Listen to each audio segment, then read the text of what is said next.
Говорят, эта история случилась в конце 80-х, когда Горбачев вовсю лобызался с американцами, параллельно продавая могучую державу врагам за пустые обещания. В ту пору только-только пошла мода на обмен опытом по школьным программам. Скорее всего, не без активного участия идейных в кавычках вдохновителей партии. Естественно, обмен проходил и между США с Советами. Наши школьники уезжали за кордон познавать американскую мечту, обустраивали их там как полагается, американская семья, школа, быт, так сказать, все познается в сравнении. А американские, соответственно, прилетали к нам изучать особенности русского колорита, некогда спрятанного за железным занавесом СССР. В одной из групп ребятишек, что разместила у себя американская сторона, была девочка с прекрасным именем Ася. Однажды в американскую школу, где проходили обучение советские дети, наведались двое морпехов.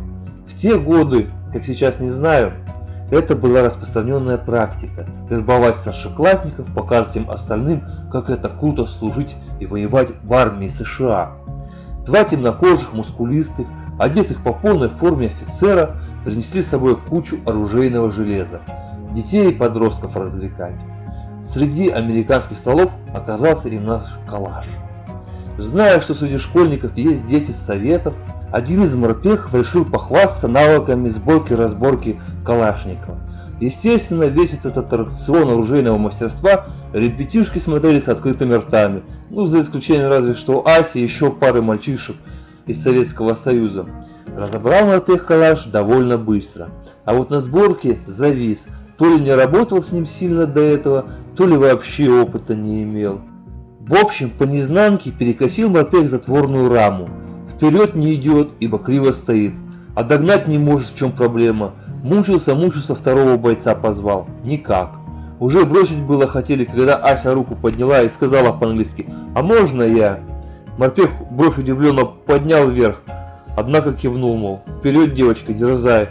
Но Ася подошла к столу, на котором было разложено оружие, по-деловому взяла калаш, устранила перекос затворной рамы, дособрала и, как ни в чем не бывало, вернулась на место.